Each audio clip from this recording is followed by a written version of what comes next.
I am a representative of the vampire, Michael Chan's.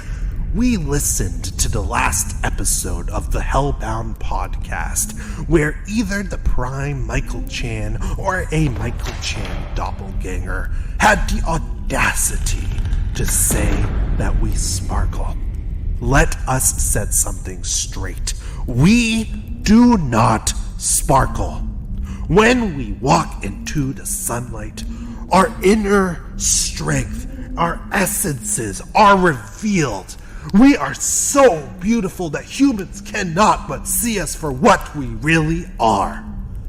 Vampires. And that is why we hide in the shadows. We stay in the dark, out of the sunlight, because we are just too beautiful. Now, as for the supposedly abtastic werewolf Michael Chan's, listen, you might have nice abs, but we vampire Michael Chan's have 8-packs. We are so shredded, you can grate cheese on our abs. The werewolves are not the only ones with abs. We vampires have abs too. How dare you suggest that they're the only ones who are abtastic?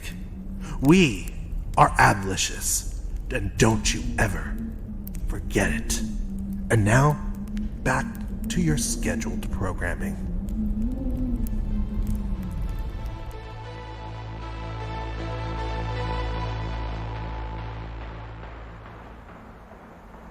Welcome to episode 19 of the Hellbound Podcast.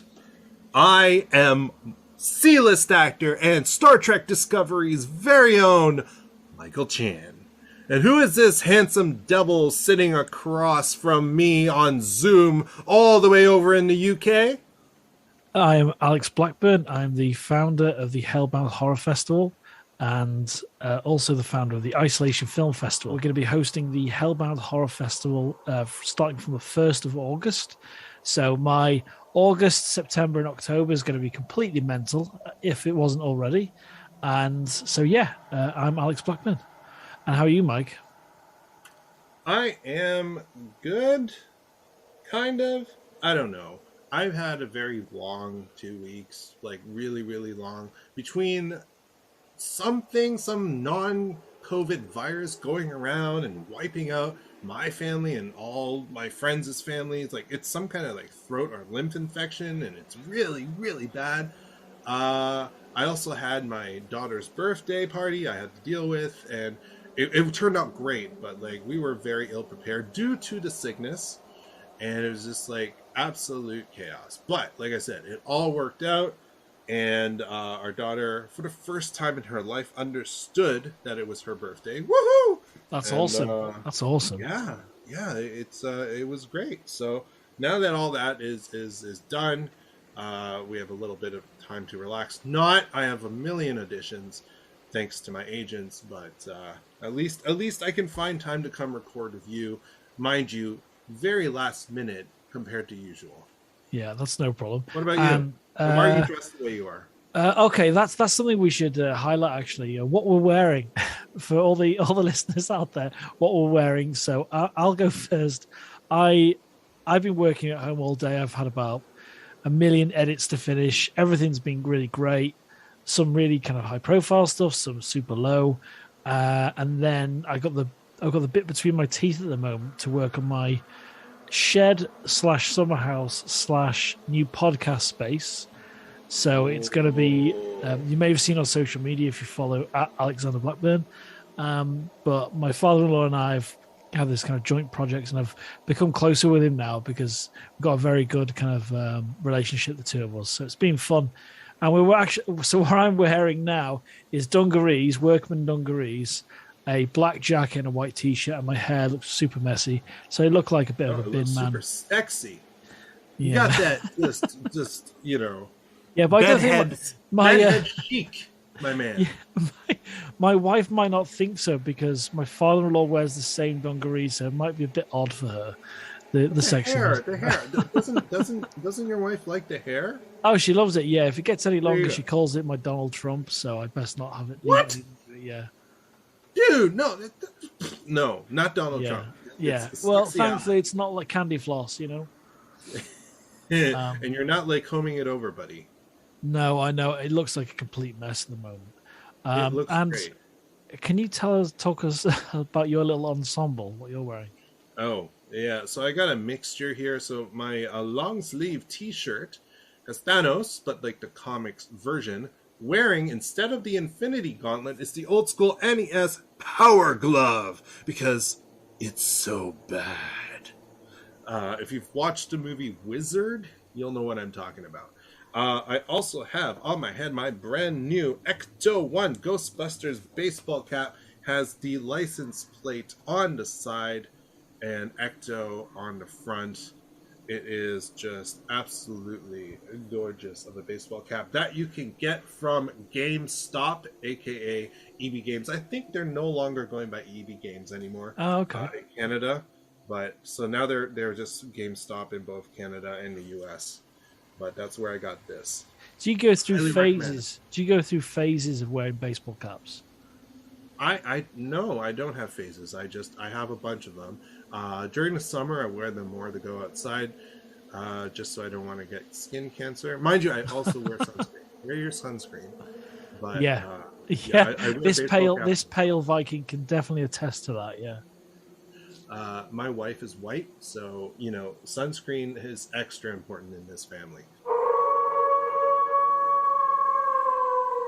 I wanted to talk to you about a couple of things. Seeing as though Yeah. you're wearing we kind of always kind of touch upon Ghostbusters in one way because it's a huge influence, whether in terms of when you're younger or as a filmmaker, and obviously with the passing of Ivan Reitman, it's kind of a sad but kind of bittersweet end to kind of Ghostbusters Afterlife in its original run.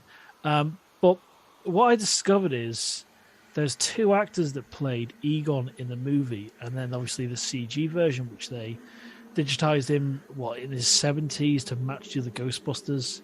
And we're going to spoiler territory, but with the final scene where they all line up, there was one really famous actor and who's in Star Trek as well, so you're in good company there. As well as Ivan Reitman is holding the what do you call it? Not plasma rifle. The what's the weapon called in Ghostbusters on the backpack? The Proton Pack. proton pack. Sorry, yeah, he's holding that. Is Ivan Reitman? So Ivan Reitman's holding it with the little girl as they're fighting Gozer. But the other actor that played Egon for all the other scenes is called Bob Gunton. If you don't know Bob Gunton, he's the warden in The Shawshank Redemption, and he's in a lot of other movies. He's a fantastic actor. He's in 24. He's in Star Trek: The Next Generation. He's a fantastic character actor. And when you see him, he kind of all those emotional parts with the other actors. It was through his performance that was captured, and he's a fantastic actor for many kind of decades now.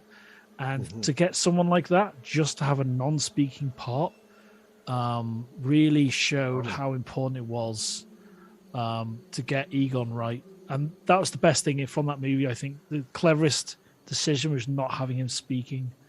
I don't think they needed to. So yeah, Bob Gunton, thank you very much for doing a fantastic performance, being in, performing with your great skills in Ghostbusters Afterlife to help the other actors. And yeah, it was really fun to hear that news. So speaking of old school franchises that have new movies, did you hear about the new Alien movie that's being developed for Hulu and directed by what's his name? I don't even know how to pronounce Fede Fede Alvarez, who directed Don't Breathe. Oh, I don't think he did the second one, did he? No, but I'm happy about that. But yeah, I just feel as though I don't know how you feel about the previous Alien movies, the last two by Ridley. I didn't like them.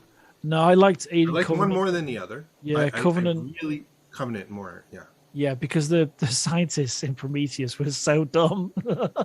They were so dumb. This is a terrible movie. Yeah, I was like even just removing it from the Alien franchise and looking at it as a movie on its own, it sucked. Yeah, the whole was thing needs a terrible. reboot. I would never recommend it to anyone.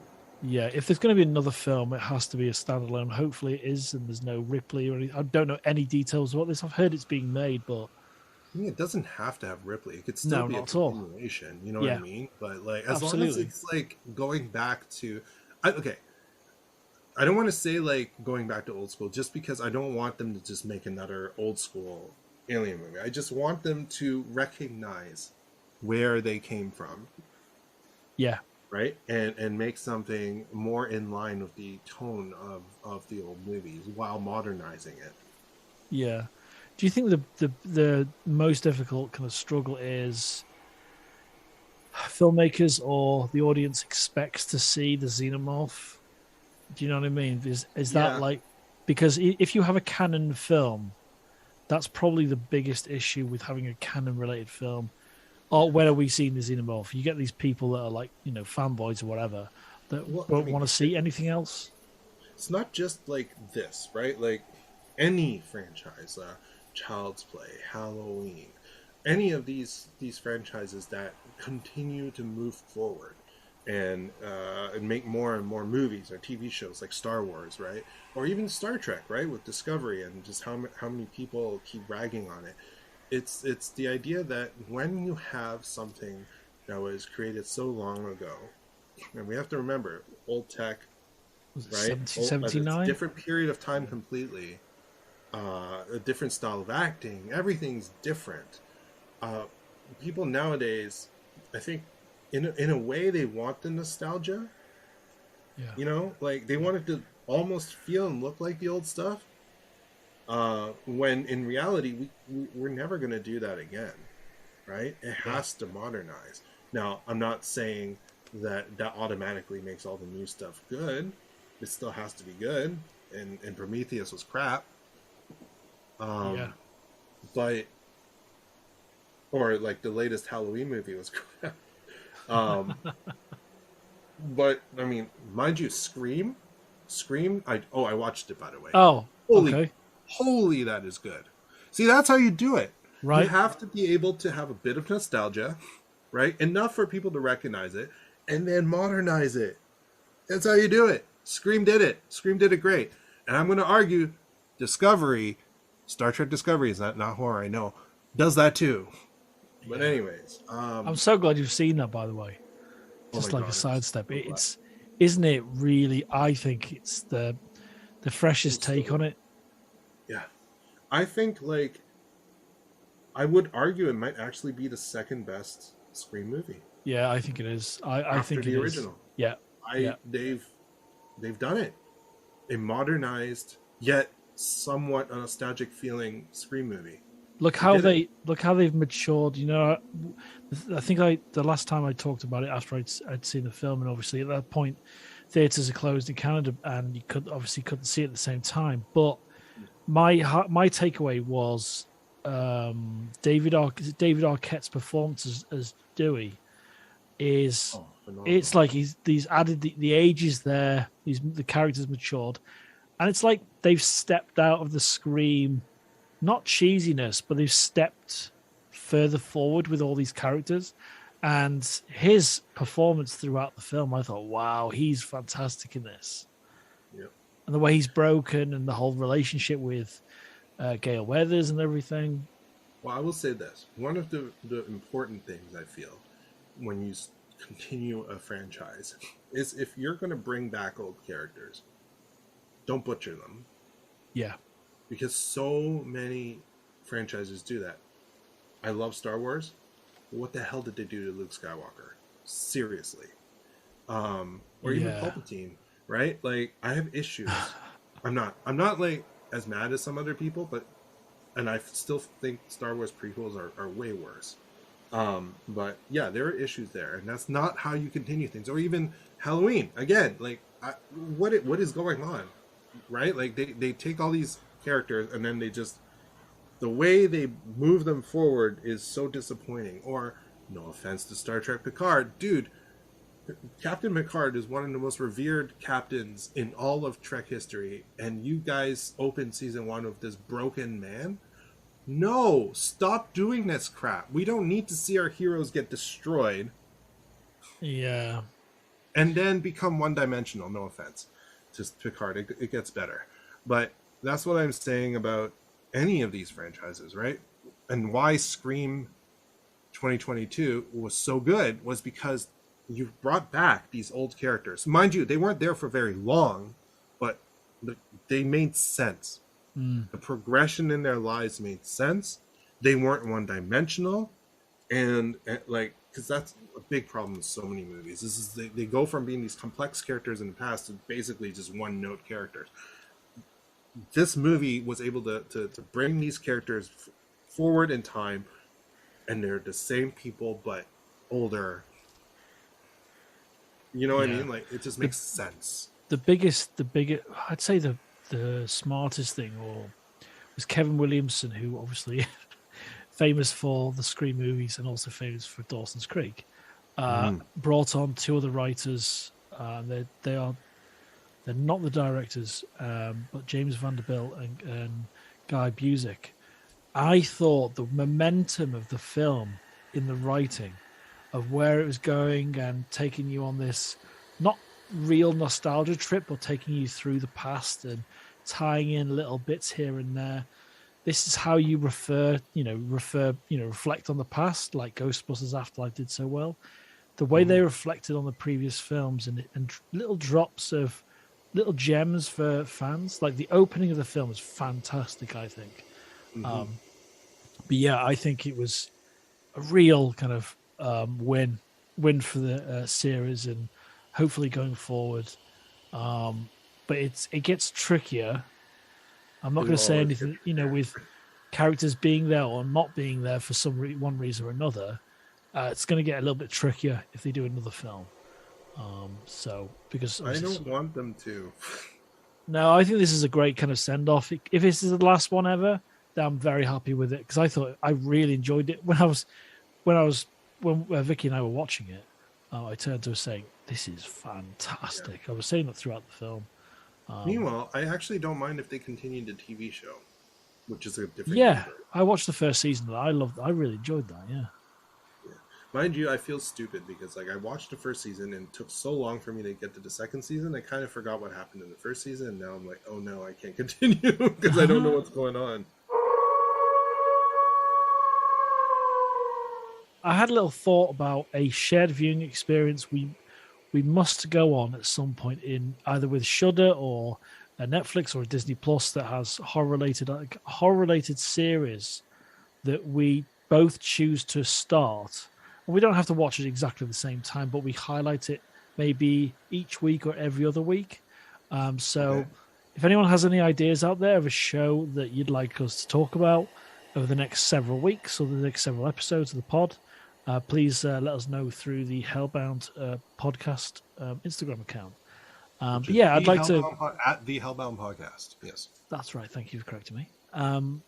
So that's something I would like us to do, is so we can have a bit more of a kind of shared experience on a show. I love that idea, and I hope that we get some recommendations. Yeah. I'm raring to go. I'm raring to find something new to watch. We've got Katisha Shaw, the talented actress, a voiceover artist, and a very good friend of yours, coming up on the pod as an interview at some point in the future. We're also going to have Mark Brombacher as well. He's produced a web horror series called The Bloody Baxters, and he's kind of sent us a couple of teasers and stuff. So we're going to talk to Mark and probably one of the other producers at some point soon. So that'll be a nice little interview. Ryan Andrews, who amazing horror writer and director. Absolutely, yeah. And when it gets close to the point and I pull my finger out and confirm judges, we'll also have our judges for the Hellbound Horror Festival on as guests as well. Woo-hoo! And then, we're going to have filmmakers on from throughout the process of the Hellbound Horror Festival itself. So if you'd like to be on the Hellbound podcast, just either email me at Alex at the Hellbound Horror Festival, or is it Alex at hellboundhorrorfestival.com, or DM us at the Hellbound Podcast or Hellbound Horror Festival on Instagram. to get involved with that. But there'll be more details, and I'll be clearer in the future.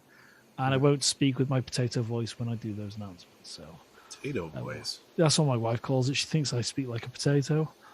I don't know what that means. So like GLaDOS? I think we've talked about this. We have. So your wife is accusing you of talking like potato GLaDOS from Portal 2? Is that it? So you have a sing-song robotic voice. You're snarky. You insult people. That's exactly it, yeah. Sure. Vicky, come on. We all know that he's no GLaDOS.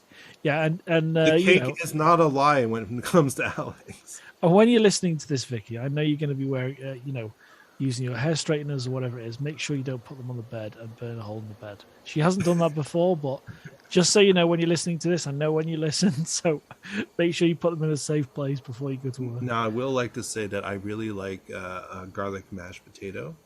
I also like twice baked potato. Now, if you want to talk to me like some smooth mashed potato, please, baby, talk to me. Oh, please, daddy, talk to me like a twice baked potato because I will eat you right up. I think that's a great place to the episode. No. We have to talk about one thing. Okay. You forgot. I want to talk about a movie that I'm going to tell you people not to watch. Okay. And then the movie is called Superhost. Have you heard of it? No. Is it something to do with Airbnb? Essentially, yes. So it stars Osric Chow, who some of you might know as Kevin from Supernatural. I love this guy. As an Asian actor, he represents us so well. He's phenomenal. He's great. It's always great to see Osric Chow in something, and for him to lead, this is fantastic. Also stars Sarah Canning. So him and Sarah play Teddy and Claire, who are vloggers who have essentially like a show on YouTube where they review different Airbnbs. They go stay at places, they review it and whatnot. So but their show is starting to wane. People's interest is not so good. So they have this big episode coming up that they planned, and it's the episode that's supposed to save their show. So they go to this place, this cottage, and the owner is, I'm just going to say, a little bit weird. And thus horror ensues. Now, normally, I get really excited when you have an Asian lead, like really excited, because that doesn't happen very often. So when it does, it makes me happy. But unfortunately, even Osric, who I love dearly, cannot save this film. It starts off good. It reels you in, makes you very interested to see what's going on. There's something wrong with the host.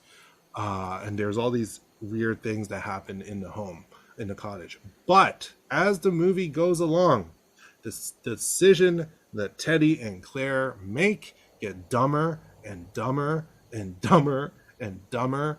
And there was a review I read online, and it said the protagonists literally seem like they have no will to live. And that is very accurate. It seems like everything they do is just getting themselves closer to getting killed. So what's the point? They're going to die.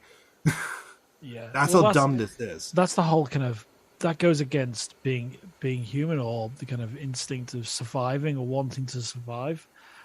So that sounds So I'm going to spoil something because I don't care. If you have a car and you have a cottage with someone who's probably trying to kill you, what are you going to run to? Like, seriously. Also, there's two of you and one of them, and they are tiny. Ooh, they have a knife. Kick her ass. What the hell? So, this is, which by the way pisses me off, because this makes an Asian male lead look weak, like really weak, which then plays into the stereotype that Asian men are just a bunch of weaklings. Big no-no, guys. Yeah. Big no-no. I'm not saying we have to be like intimidating and beat everyone up, but dude, what the hell? He is pathetic in this film.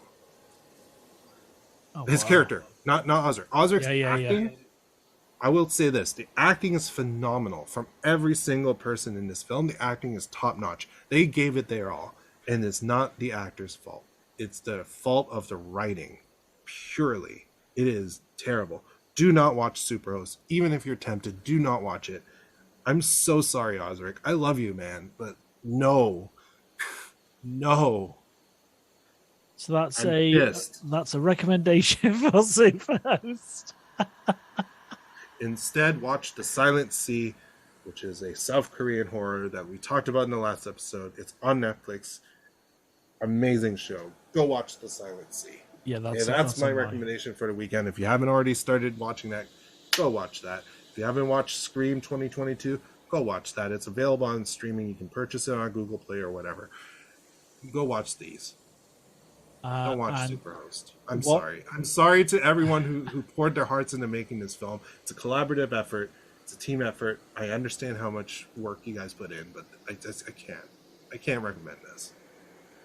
Oh, that's what I'll definitely be taking off my list because it was on my Shudder list. So I apologize to the filmmakers that I just took it off of my co-host list. But sometimes you have to give a bad review because we've been giving a lot of positive ones. So here's a bad one. Yeah. Oh, and Barbara Crampton's in it. She's a kind of bit of a horror icon. Yeah, she's in Reanimator and quite a few other things. Okay. Oh, right. You're right. Yes. Shit. Yes. So I will be avoiding that like the plague. I'll be definitely. Unless you really are glad for punishment or don't believe me, because obviously take anything I say with a grain of salt. But you know, once you watch it, you'll just be like, "Why are they so dumb?" Yeah, I hate that. That's the single biggest thing that can destroy any film is terrible writing and a bad script, a bad story. So, yeah, honestly, I hate when characters do dumb things that are just so illogical, but it's clearly there to drive the plot forward in the way the writers want. Yeah. I just hate feeling the strings. And I felt the strings second half of this film. Strings everywhere. And I just can't.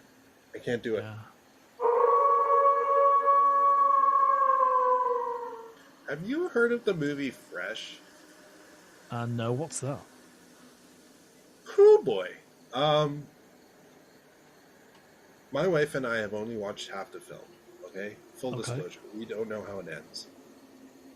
When you think of Disney, you always think of magic, children's stuff, and you know, even when it's adult stuff, it's not that dark. Yeah. Enter Fresh, starring Sebastian Stan, who, as we all know, is Winter Soldier, okay? And obviously, Disney owns Marvel, so it's obvious why he's there. Plus, he's a great actor. And you open this movie, this cute little love story, and I went into this not knowing it's horror. I know nothing about this film other than it has something to do with food. And because it was recommended to me by a whole bunch of friends in the acting community. And here's Sebastian Stan. Oh, he's so adorable. He's cute. He's a great guy. I forgot the name of the lead actress. She's amazing. Acting's on point. Their love story is just cute as hell. There's a lot of meta inside jokes about Disney movies that they bring up. And I'm like, you know. But there's a bit of uneasiness in the first half. And I'm always sitting there, I'm like, why is this movie so... I feel uncomfortable even while I'm watching this love story unfold. Right. And then there's like the 180. And I really should have read the description because it's right there. Yeah, but that's a beautiful thing because we're so inundated with information about movies and trailers. I don't know if I should even tell you people what it's about. It's a horror film. It's about to get really gory. It's about to get extremely graphic and disturbing. And is not something you expect from Disney Plus. I cannot believe this movie exists on Disney Plus. It is I know what's coming. Yeah. Not because I looked at synopses or anything, but because of something that just happened right before we turned it off because we had to go to bed. Holy crap. Okay, I'm gonna have to check that. Watch I it. love Sebastian I think- Stan. Love him. I don't know how it ends. I don't know if it's a good ending, guys. But I'm recommending you at least start it because I'm blown away. I can't believe this exists on Disney Plus. Yeah, I'll I really definitely can't. be watching that. That's now Okay. added to my list. So that's my last thing. Do you have any absolute last things? No, I'm gonna go back to finishing off working on my shed for the day. Okay, cool. Since we didn't have any poopy butthole talk, I'll just say poopy butthole. There we go. I will end this episode by saying, please follow us on Instagram if you haven't already. Our Instagram is at the Hellbound Podcast. And once again, if you have any cosplays, if you have any makeup or any horror stuff you really want to show off and have featured on our social media, please send us a private message on Instagram and we will do that. And as Alex mentioned earlier, if you have any recommendations for horror series that you would like us to start watching and then talking about on the podcast, let us know again in the private messages of our Instagram. That's at the Hellbound Podcast. Thank you so much for listening. Harness the darkness.